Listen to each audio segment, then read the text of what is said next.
Pierre-Emile Højbjerg a inscrit son premier but sous les couleurs de l'Olympique de Marseille ce week-end face à Montpellier. Il a certainement réalisé sa meilleure prestation sous le maillot bleu et blanc, chose qui est quand même assez surprenante tant le niveau de l'international danois est exceptionnel depuis le début de saison. Il maintient une régularité qui est quand même assez incroyable. C'est de loin, en tout cas à mon avis, et c'est ce pourquoi on lui dédie cette première vidéo Focus Joueur, le meilleur joueur de l'OM depuis le début de saison. On avait eu ce petit débat justement avec Tino qui est présent aujourd'hui. J'espère que tu vas bien, Tino, et Ilian, pour savoir si c'était la meilleure recrue du mercato. On se demandait si c'était lui ou Greenwood. Moi, je défendais le fait que c'était Højbjerg. Ilian pensait que c'était Greenwood. On avait trouvé un compromis en les mettant au même étage.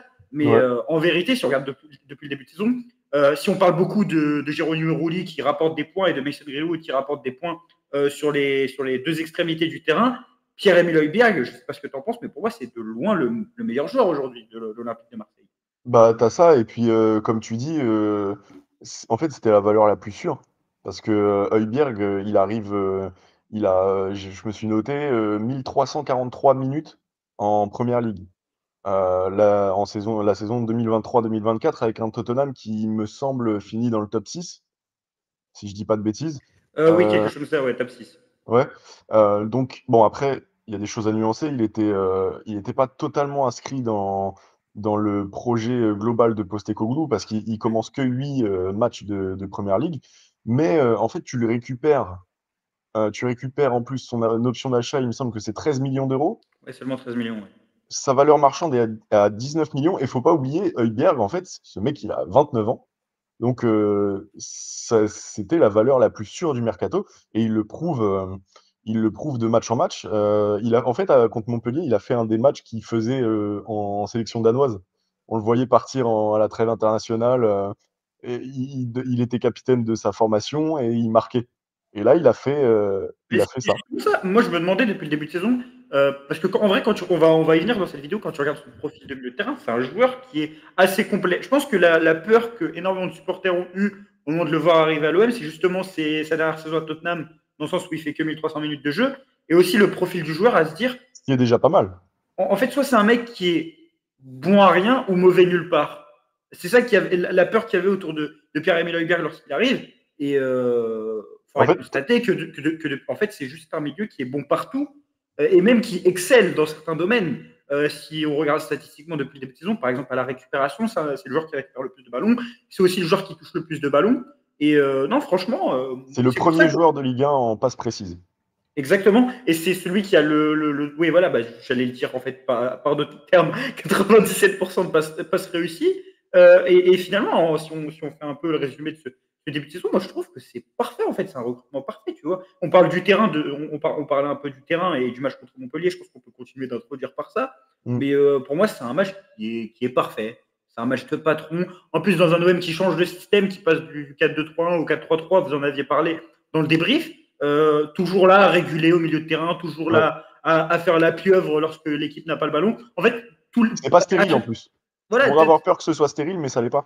et c'est ça, c'est qu'avec ballon, c'est celui qui organise le jeu un peu depuis l'arrière, qui est un peu la première rampe de lancement, même si on sait que les défenseurs centraux ont un rôle important à la relance. Et sans ballon, c'est un chien, quoi. C'est un Court ratisseur de partout. ballon. Et Ouais. c'est incroyable. Et je trouve qu'un match qui avait un peu montré l'importance qu'il a acquis en si peu de temps à l'Olympique de Marseille, c'est le match contre Strasbourg.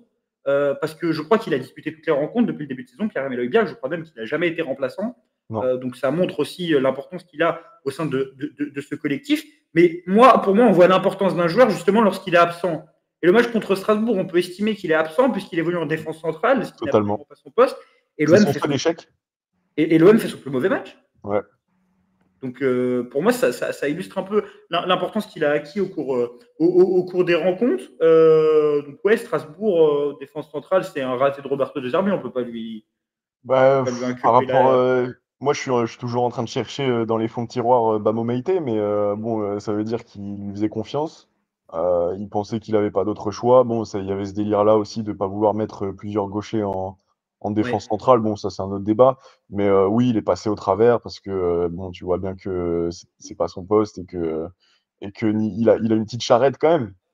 Il est Ouais. Oui, bah oui, oui. défensivement Ouais, des fois, pour revenir, c'était compliqué. Surtout quand tu as Emega au marquage. enfin, il n'avait pas une méga au marquage, mais il devait suivre les actions qui passaient dans son dos, etc. Donc Et là, ça, oui, il y ça avait avait. été compliqué aussi pour l'OM au milieu de terrain, justement, comme il était C'est ça. absent à la récupération, c'était très compliqué. En tout cas, Mm. Pierre-Emile Højbjerg, comme on l'a dit, c'est le véritable métronome de l'OM depuis le début de saison, c'est le patron du milieu de terrain. Capitaine sans brassard, puisque Balerdi a été capitaine, quoique il a peut-être porté plus de fois le brassard que Leonardo Balerdi en termes de minutes, puisque l'Argentin avait pris un rouge et avait été blessé Mm. le reste du temps. C'est l'élément le plus régulier, le plus performant, le plus impactant et certainement aussi le plus rassurant.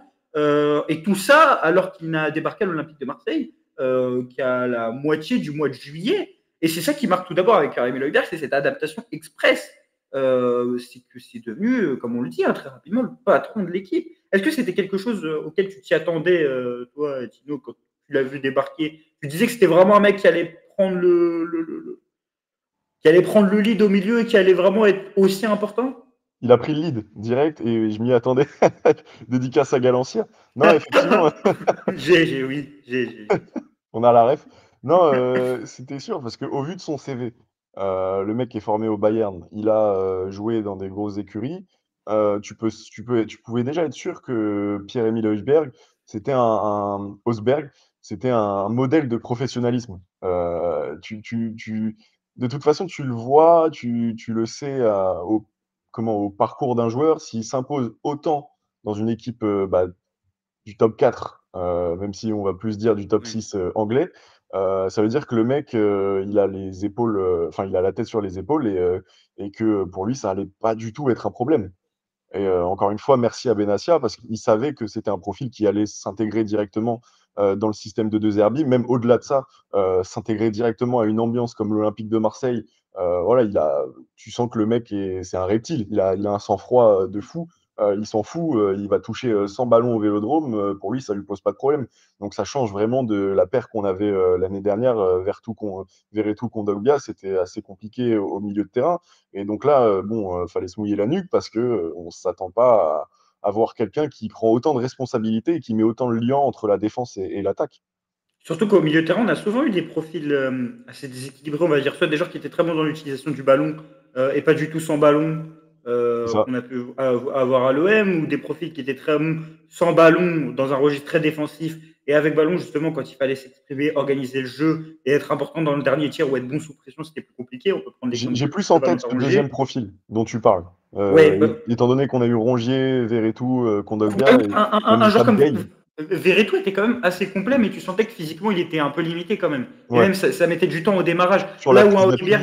Ouais, Ouais, là où un Højbjerg est vraiment très complet et assume beaucoup plus le rôle de patron que Verretou, même si on parle en termes de caractéristiques du joueur. Ce que le joueur affiche sur le terrain, par exemple, le but que Højbjerg met contre Montpellier, la célébration. Pour moi, mm, elle illustre parfaitement le joueur qu'il est, l'importance qu'il a pris au sein du vestiaire, mais aussi l'adaptation fulgurante. C'est-à-dire que, bizarrement, quand Højbjerg marque, il y a toute l'équipe qui vient, il y a une explosion de joie qui est énorme, et tout le c'est monde se ça. réunit autour de lui comme si c'était quelqu'un de déjà très fédérateur. Et ça illustre déjà l'importance qu'il a acquis au sein de l'Olympique de Marseille. Mm. Et ça montre justement que c'est un joueur qui a un tempérament qu'il faut à l'OM aujourd'hui, on va C'est dire la ça. vérité. Bah, C'est tu le un vois mec. jamais Verretou faire ça. Lui, il est pas timoré, il s'en fout d'ouvrir la gueule en grand Ouais. et de célébrer comme si. Je sais pas si tu te C'était souviens, il y plus a un une joueur timide. C'était plus un joueur timide. Et même Verretou, tu vois, une autre comparaison qui est pour moi importante, c'est que Verretou, pour moi, c'était un joueur qui était au niveau de l'équipe. En fait, c'était jamais, t'avais jamais Verretou très au-dessus Il et s'adaptait. l'équipe Ouais. moyenne. En fait, quand tu voulais connaître le niveau de l'OM, pour moi, tu regardais la prestation de Verretou. Quand Ouais, Verretou était très fort, l'OM était très fort. c'est vrai. Quand l'OM était moyen, Verretou était moyen. Et ben justement, Højbjerg, j'ai l'impression qu'on est vraiment sur un joueur d'une autre qualité. On n'est peut-être pas sur un top joueur, hein, parce que sinon il ne jouerait pas à l'Olympique de Marseille. Mais on est Mm. peut-être dans une catégorie juste en dessous d'un joueur qui est un peu peut-être malheureusement sous-coté, même si j'aime pas trop ce terme-là, mais en termes de niveau, si tu regardes depuis le début de saison, c'est régulier. C'est-à-dire que c'est le très haut niveau et à chaque match. C'est pas un match où c'est beaucoup plus dur et l'autre match il fait une masterclass. C'est depuis le début de saison, c'est très très haut et c'est pour ça que pour moi je dis que c'est vraiment le meilleur Olympien. Hein. Pour moi, il n'y a même pas de débat et je me rappelle pas d'un moment où j'ai vu Højbjerg en difficulté. Quoi. Par exemple, le match contre Montpellier, je sais pas si tu te rappelles, quand il perd la balle, je sais Sur pas, la c'est grille. marquant. Ah oui, À un oui, moment, oui, bah oui, oui, il perd oui, le match et évidemment, je oui. me dis: Oui, «Putain, on en je a ça». parlé dans le débrief, même le diffuseur l'a dit, Ouais, direct, Ismaël genre, Boadella ouais, y a fait référence. Mais tu vois, là, je me c'était dis: «Putain, Højbjerg a perdu le ballon, j'ai pas l'habitude» ouais, et mais c'est comme vrai tu dis, et il est un cran en dessous du joueur de classe mondiale, mais c'est ce qui fait que c'est le joueur le plus important de l'OM. Je sais pas si tu te souviens, c'était contre Nice d'ailleurs, Daniel Bravo mangeait son seum, il célèbre un corner obtenu dans les derniers instants et tu vois déjà que tu sais, on dit souvent ça, la différence que font les grands champions, c'est, cette capacité à aborder les choses normales, d'un match différemment. Et lui, l'obtention d'un corner, il va te lasser. Bon, on s'est déjà foutu de la gueule de Marquinhos et de Kipembe. Non, c'était Thiago Silva pour ouais, l'obtention d'un corner. contre Voilà, Liverpool en Champions League c'est 2019, si je ça. dis pas de Mais bêtises. là, il le fait. Nous, ça nous dérange pas. En plus, c'est contre Nice. Tu vois que le mec a quand même une mentalité de champion et qui sait. Même qu'il a pris connaissance du contexte marseillais, parce que même C'est si c'est ça. aujourd'hui quelqu'un qui a je sais pas s'il a la double nationalité, en tout cas, il est d'origine française, Mm, tu sens que c'est un mec qui est venu à Marseille. Bon, après, c'est quelque chose d'assez caricatural et qu'on dit souvent lorsqu'on parle des joueurs, mais j'ai l'impression qu'il a vraiment pris la mesure de l'endroit où il est venu. Par exemple, il donne une interview à RMC Sport à la fin du mois d'août où il parle par exemple de Wai qui se fait siffler et mm. il dit que bah, si tu viens à Marseille, tu dois accepter ça. C'est un public fantastique qui remplit le stade de 60 000 personnes chaque semaine. Et si tu viens à l'OM, tu dois accepter ça et tu dois faire ton taf. Et j'ai vraiment l'impression qu'il a pris la mesure et comme si c'était un joueur en fait qui avait joué toute sa vie dans le championnat de France, alors que pas du tout. C'est juste un mec qui parlait quelques mots de français Mm. de par sa mère. Et moi, finalement, tout ce qu'on voit, je trouve ça pas étonnant. Parce qu'au moment où il signe, c'est pas pour faire le mec, j'avais raison, je pense que c'était pour moi le recrutement le plus évident. J'avais Mm. fait une vidéo, j'avais dit Højbjerg, le milieu parfait. Et pour moi, en fait, il fait que confirmer ça. C'est que Ouais. tu as, un milieu qui a cette culture française, qui parle français, donc il va être important d'investir. Et tu as surtout, tu l'as dit, une expérience du très haut niveau qui, je trouve, on va pas être un peu sous-évalué quand même. On parle d'un mec qui fait 3000 minutes à Tottenham 3 ans d'affilée Oui, avec puis des top quelle coachs. expérience des derniers quarts de Ligue des Champions à chaque fois. Enfin, Je sais pas s'il a fait. Je crois pas, justement. Je pense que c'est non, justement ce qui huitième. lui manque.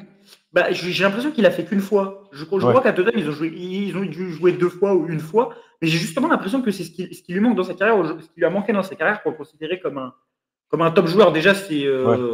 En fait, c'est s'affirmer sur le long terme avec Tottenham parce que sur la fin, c'était compliqué la dernière saison. Notamment la saison avec Conte aussi, c'était un peu Ils en compliqué avaient sur la marre fin. à la fin, les fans des Ils, Spurs. ils en avaient marre. Postecoglou comptait pas dessus parce qu'il estimait que techniquement, il répondait pas à ses attentes. C'est quelque chose qui peut être compréhensible. Statistiquement, paradoxalement, c'était un joueur qui ressemblait énormément à Rodri quand il arrive à l'Olympique de Marseille. C'était le joueur avec lequel il était comparé. Mm. Finalement, au bonheur de Roberto De Zerbi, c'est son soldat depuis le début de saison. Et justement, c'est autre chose, un autre point sur lequel que je voulais aborder par rapport à Pierre-Emile Højbjerg, c'est l'intelligence du joueur. C'est quand même quelque chose qui ressort globalement du joueur hein, dans sa carrière. Pour ça qu'il a été très apprécié de ses coachs, de Pep Guardiola, d'Antonio Conte, de José Mourinho, de Roberto De Zerbi. Il y a quand même un consensus de 4 coachs qui sont très reconnus dans le circuit autour de ce joueur-là et de ses qualités. Et justement, c'est un joueur qu'on voit énormément discuter avec De Zerbi, par exemple, depuis le début de saison, qu'on voit énormément manager ses coéquipiers. Moi, je l'ai vu énormément de fois manager, par exemple, Leonardo Balerdi sur les sorties de balles, Lilian Brassé sur les sorties de balles, et leur dire à tel moment, il faut faire telle passe, à tel moment, il faut pas faire telle passe. Et j'ai l'impression que c'est quelque chose qui caractérise aussi ce joueur et qui fonde aussi son importance au sein de l'OM. Mm. C'est cette intelligence de jeu, justement, chez Euh, Pierre-Emile Højbjerg. tu fais bien d'en parler parce que je sais pas si tu te souviens de ces propos de Benassia qui disent que c'est de la trempe des joueurs intelligents puisqu'il essayait déjà de comprendre ce que lui demandait le coach. Tu sais, il y a deux catégories de joueurs, ceux qui essayent de comprendre et ceux qui appliquent. Et Højbjerg fait partie des joueurs qui essayent de comprendre. Et en essayant de comprendre, en fait, il essaye de comprendre. Il a cette intelligence de base et en plus, il a l'expérience de l'intensité du haut niveau. Ça veut dire qu'il arrive en Ligue 1 à 29 ans. Roberto De Zerbi, il sait que le mec, il voit tout en avance. Donc, évidemment que c'est son homme de main le plus fidèle. Et justement, par rapport à ça, moi, ça ne m'étonnerait même pas que ce mec-là finisse coach. Je sais pas, et en Ouais. plus, déjà, il est milieu de terrain. C'est un poste auquel les joueurs finissent souvent entraîneurs. On a vu, par exemple, du côté de la Serie A avec Pirlo, même si on prend des anciens joueurs, Xabi Alonso, Bon, Pirlo, ça s'est mal passé. Thiago Motta, ça se passe plutôt bien. Lampard, même si ça se passe mal. Oui, c'est On va prendre Zidane, on va essayer de relever comme niveau par Didier Deschamps. Tu vois, mais tu vois, ça m'étonnerait pas, par exemple, un Xhaka actuellement au Bayer Leverkusen qui est déjà en train de passer ses diplômes et qui entraîne déjà des équipes. Là, c'est toujours des joueurs c'est des joueurs qui sont passés par des grands coachs, qui ont cette intelligence de jeu, qui ont cet amour pour le jeu et qui ont ce goût du travail. Et chez Højbjerg, au-delà de ça, et c'est pour moi, en fait, quand je dis que c'est un joueur parfait pour l'Olympique de Marseille, c'est, comme j'ai dit, il élève le niveau de l'équipe sur le terrain, il élève le niveau de l'équipe en termes d'intelligence tactique, parce que si tu fais ce début de saison-là avec un autre milieu que Højbjerg, aussi talentueux, mais peut-être pas aussi intelligent tactiquement, peut-être que tu fais pas le même début de saison, parce que quand même, c'est un joueur qui s'adapte très rapidement aux consignes de son coach. Comme j'ai dit, il a énormément parlé, il parlait énormément avec De Zerbi, il parlait avec lui contre Montpellier, par exemple, quand il lui donnait des consignes. Mais il y a aussi l'exigence que renvoie Pierre-Emile Højbjerg au quotidien et sa rigueur et son professionnalisme. Il y a une vidéo, par exemple, où lorsqu'il est à Tottenham, il parle de la part du travail dans la réussite, en disant que 99% 99% c'est le travail et 1% c'est la réussite, ou je sais plus ce que c'est. Et il insiste vraiment sur le travail. Et donc on est vraiment sur l'archétype du milieu de terrain complet. C'est travailleur, intelligent, doué, parce que faut le dire aussi, c'est pas juste un joueur besogneux, c'est un joueur qui a des qualités quand même. C'est l'érudit du milieu. Merci. Le mot de la fin. Le mot de la fin pour Pierre-Emile Højbjerg. Non, franchement, c'est. Ouais, t'es surpris ou pas? Enfin, moi, en fait, je suis même pas surpris. C'est ça qui est étonnant. C'est que je suis pas surpris. Est-ce que je me demande si quand tu es connaisseur de football, je prétends l'être un minimum, je pense qu'on l'est tous un minimum sur cette chaîne, je pense que personne n'est surpris. Après, si tu suis pas trop les autres championnats et que ce mec-là, tu vois qu'il était titulaire que 8 fois à 29 ans à Tottenham, oui, peut-être que tu es surpris, mais bon, au final, il n'y a aucune surprise. Enfin, ça vient pas comme ça, c'est pas magique. Mais en tout cas, la surprise, c'est peut-être l'opportunité de marché que l'OM a eu grâce justement au fait que Postecoglou ne comptait pas sur lui.